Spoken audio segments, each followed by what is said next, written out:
So good evening, friends. I'm Dr. Venkatesh, your urology faculty from Doctor Tutorials and RRM Next.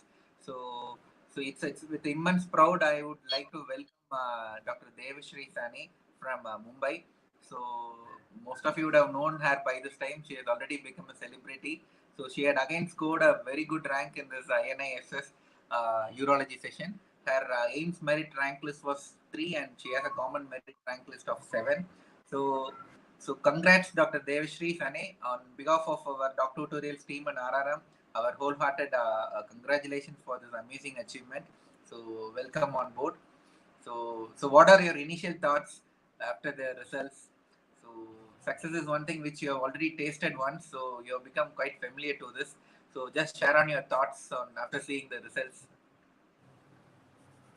So I'm feeling very. Actually, when I saw the result, I was shocked. I was not expecting this at all, and I actually, when I saw the result, I was very happy because NEET, at least when the NEET result was out, I was very nervous because I felt like, oh, so much is dependent on this, and very honestly, I did not know what to expect out of the INI result. So when the result was out, I was shocked. I checked, I rechecked with my number again and again. That is this my number or, and I just felt very grateful and lucky. I was thanking God that this is much more than I felt that I deserve. So I was feeling very grateful. So the, it is not lucky. The more you work, the harder you work, the luckier you become. That's what I would always believe, and it is true to you as well. So now, one more question. I think I have asked you already. Like urology is something is not an extension of general surgery. Most of the students, so especially even I have gone through the same phase. When we are as residents, we have an exposure to kind of a GI surgery and a kind of surgical oncology because it's more of an extension of general surgery. Whereas this urology is something different. You deal more with endourology. Your spectrum is little different. So unless you work in a urological subspecialty, urological department for quite some time, it is very difficult to get inclined into urology, and especially being a female, no. So urology is more like an orthopedic PG post graduation. Usually, the girls scare away from taking up orthopedics for some reason or other. We don't really know. Similar thing was actually happening in urology. So most of the time, they think urology is more of a male-dominated field. I was really surprised when you took up urology in KM when you scored 7th rank in All India and you took up urology. So just share your thoughts. So because this will be an eye opener for many others as well. In fact, it is a very good decision. I would want to take your opinion as well. So what made you inclined to take up urology, and especially being a female candidate? So what was your inclination on urology? So just share your thoughts, Dr. Devashree. Sir, actually, I think what helped me in making this decision is I didn't have a very straight course. When I entered general surgery, I did not know. Some people already have passion. I'm going to become this, I'm going to become that. For me, when I started general surgery, I had thought at that time that I want to become a good general surgeon.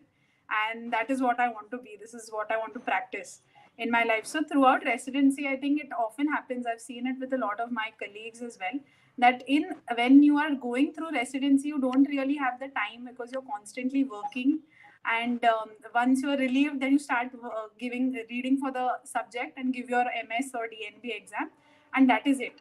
But for me, I did my bond year, and I would say that the bond year is when I actually realized that maybe general surgery is not what I want to stop at, because over the course of the first few months of my bond period, my SRship, I started thinking that is this what I want to do all my life, and the whole prospect of like general surgery is very good, but um, going back to wards with bile leaks, having patients dying, lot of poor prognosis. Obviously, all of general surgery is not that way, but I felt that this is not my calling.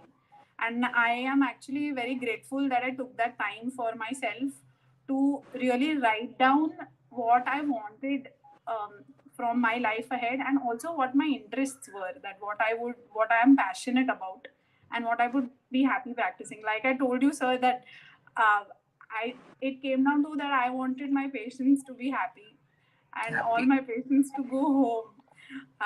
And So yeah, I so will assure you, being in the field of urology for 8 years, most of our patients go home very happily, and they go home very rapidly as well.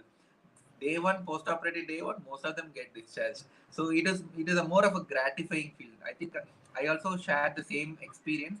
So compared to other specialties, urology is one thing. Most of them are unexplored as a residents, but once you get into it, you will really love it because there is everything in it. You have a transplant, you have multiple subspecialties coming up, you have every challenges. We don't want to have challenges. You want to have a peaceful subspecialty, but with a very good, decent practice and very happy, satisfying practice. This is the one to go for, right? Yeah, please proceed, Devashree. 100% agree, sir. And like you said, many colleges, like even my hospital, we did not have a urology posting, super specialty posting. So, like you said, it's a very parallel branch and it's very different from general surgery. So, and it has so much to offer. Like there is something for everything. This, as I learned more about the subject, I realized that it is impossible for you to not like at least one thing in urology, like That's endoscopy to robotic to open, like everything is like at this point I feel what is not to love in the subject, honestly. That's true. That's true. So that is urology is one subspecialty which actually expanded its horizons much earlier than other departments. So robotics, urology was the first one to embrace robotics. If you see the worldwide robotics, 53% of robotic cases are under urology. So that's why the endoscopics, all the minimally invasive procedures were initially taken up by urology. That's why if you see the specialty is so much developed that you have multiple subspecialty options as well. Okay. So that's great. So just take us through briefly, tell us through your preparation because whatever you touch turns gold and you crack every exam and get single digit ranks. So just tell me just briefly on what was your preparation? How does this doc tutorials platform helped on you? Just a brief word on it, Dr. Devashree.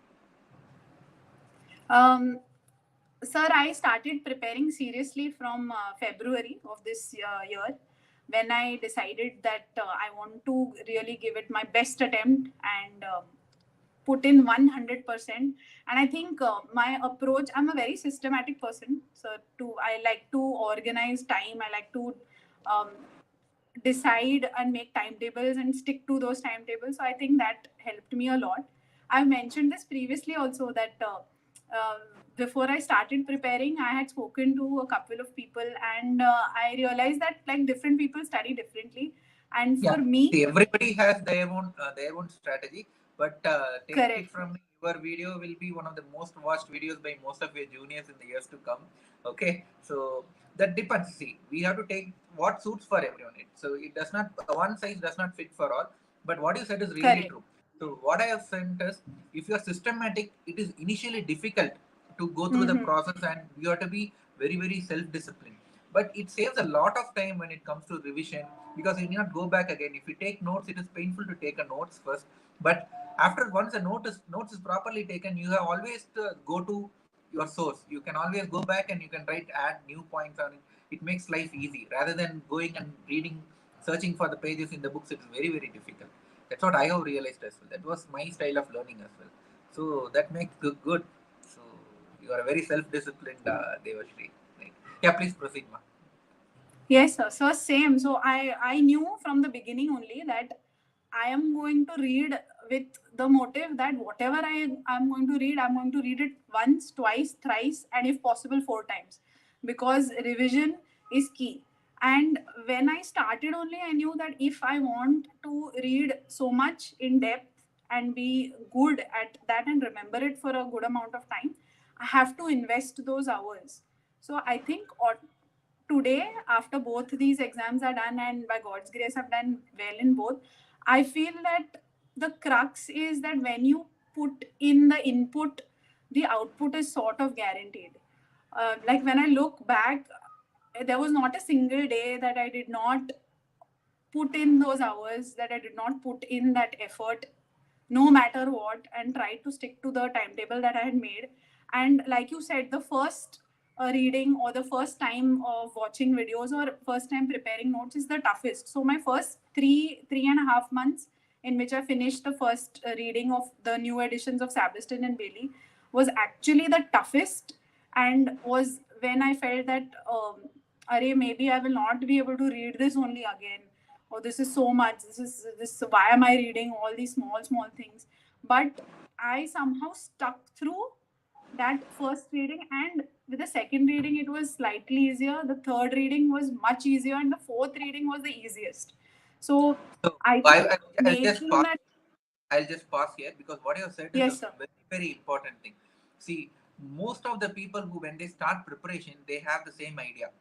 But what makes them is that confidence and self belief in them that we are going to stick to your plan. So whatever be your plan, you have to believe in yourself and you have to stick to your plan right from day one. So usually I see lot of students starting the same kind of preparation, but initially with your way of preparation especially, it will be little slower than your compatriots from with your friends. So at midway between you feel like, no, this is not the right way, we will lose track, we will cannot finish the portions in the stipulated time. They feel and they go back and they stop in between. So what happens is the 50% of work which you have done is already waste, and again you are going to go back and lunch on something which is actually not going to help you. So that self discipline and what you have done is something phenomenal. Okay, that makes a difference between a topper and the rest. So you have said it in a very simple flow, but that is a very important correct statement. I think the one could take from this interview. Thank you, sir. That's very kind of you. But really, this is like whenever my juniors and all also ask, I feel more than because many people think that, oh no, you have to be intelligent or you have to be smart. So I feel at this point after MBBS and MS, if you finish these two courses, you are smart. So the only thing standing between you and getting a single digit rank or being in the top 50, top 100 is just self effort. And I strongly think that if, because sir, in MCH we are all little bit, not little bit, much older, so there are a lot of other responsibilities also that are there, and other distractions also. So I think having a strong support, whoever, friends, parents, partner, that also is so important, because to put aside those other things, what will happen, when will I start earning, etc., all of those things, to put them aside and to have a stable mind and study and just focus is also is extremely essential, I feel, to have a stable. Because if it's a wandering mind, like so many people also say that, oh, if I don't do, if I get 500 I'll take this branch, if I get rank in 1000 I'll take that branch. But I think that that is not the way to go. Once Yeah, at least for especially me, at I thought that yeah, no, let's no. go in with 100%. What you said is true, especially at this point of time, because super specialty is one thing, whether you like it or not, it is like a marriage. You are going to spend your rest 40 to 50 years of your life or your career till your death with the same thing. If you don't love something and if you take up and end up in it, then that's done. There is no point. For whether if you don't like general surgery, at least you have an opportunity to take up a super specialty which you love and you can continue practice, or else the whole profession is going to be a waste. So that's why you should not take by what. So there are again some students, no sir, I got a very good rank, everybody opts me to go for a GI surgery or onco, but my passion is plastic surgery, for just for an example. Shall I go with it? No, you should go with your passion.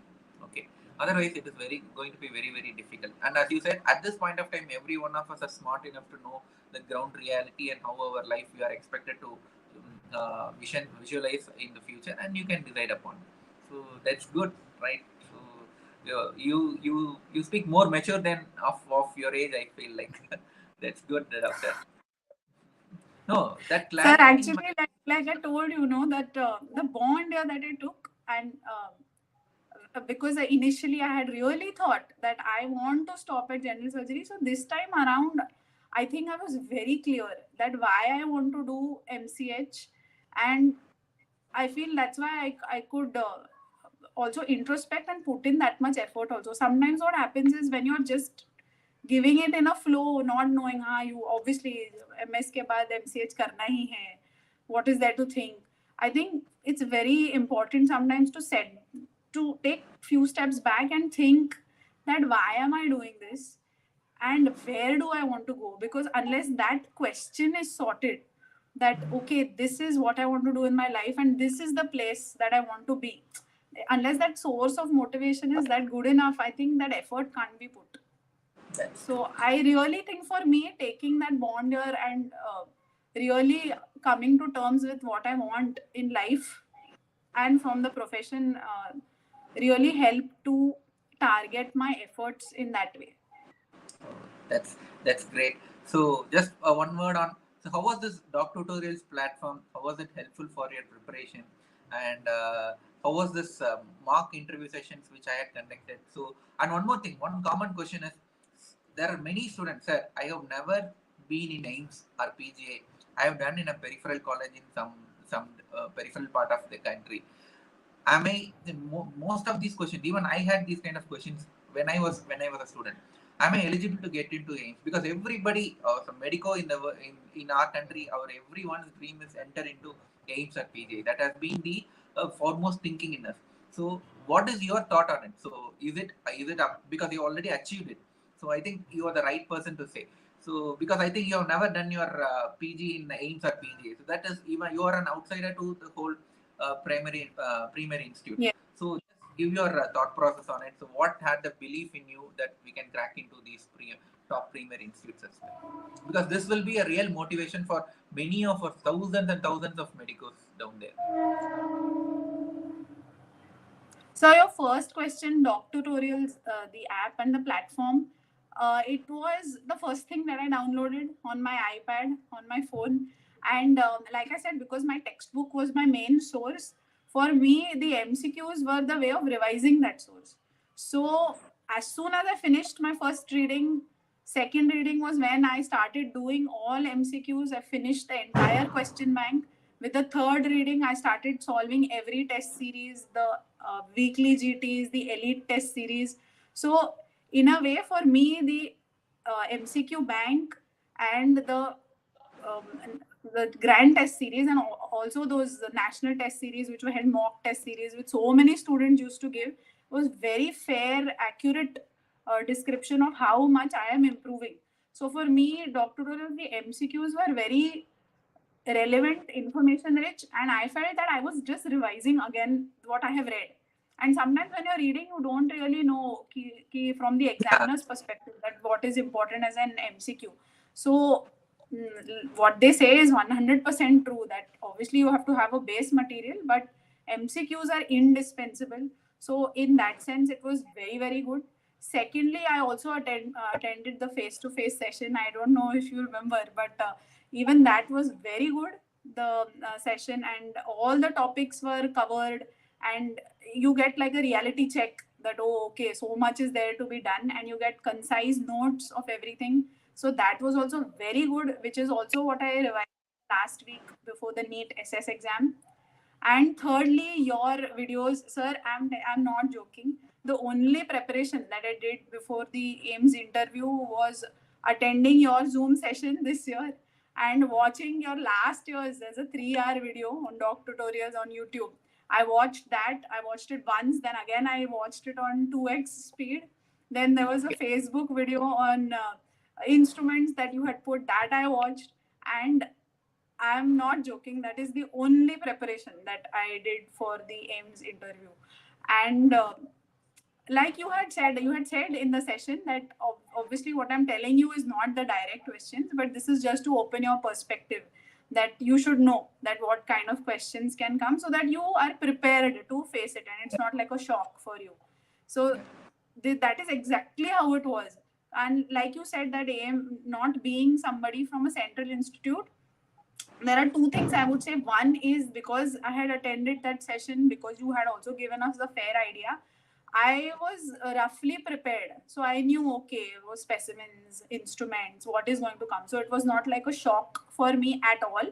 And secondly, sir, uh, they began the interview actually asking what publications I have and what papers or posters I have presented. So again, sir, because I had done my post And because at one point in time I was very dedicated to become a general surgeon, I had lots of work in general surgery and lots of papers and lots of posters and prizes that I won. So actually my interview started with that. Okay. That how, what all have you done, what conferences have you been at. And so it started off on a very good note, because they do take note of any good academic work that you're doing, and that is irrespective. Now I'm from KEM, obviously not related to AIMS, but they do take note of any academic proficiency that you have achieved. And so I think it's wrong to think that outsiders don't have a way in, because the reactions they were giving, I felt that they were very supportive and they were appreciative of whatever I had done. And this also, sir, again, actually, I felt that this was like a full circle, that whatever effort you put in never really goes to waste. Like, I had done so much general surgical work, which through the course of preparing for NEET SS, I felt that what is the use? I've done so much about general surgery. But then in the interview, that is, I think, sir, that is what actually shifted things in my favor, for sure, That, because of the background in academics that I had. so that's so great. So it's very happy chatting with you, Dr. Devashree. So as I already said, there are so much of female urologists. They have taken a very big post in the World Forum Urogynecology and so many things, and they are the real doyens of urology. And I would seriously aspire you to become one in the future. And we will be in touch, and we will be seeing frequently seeing you in all the conferences soon, Dr. Devashree. It's my very immense pleasure. Even I feel very proud and happy at this moment. See, the truth check of all the faculties here, no, is not the amount we are paid, not the it is very difficult. The number of hours we spend to take a 1 hour session is something it's very difficult.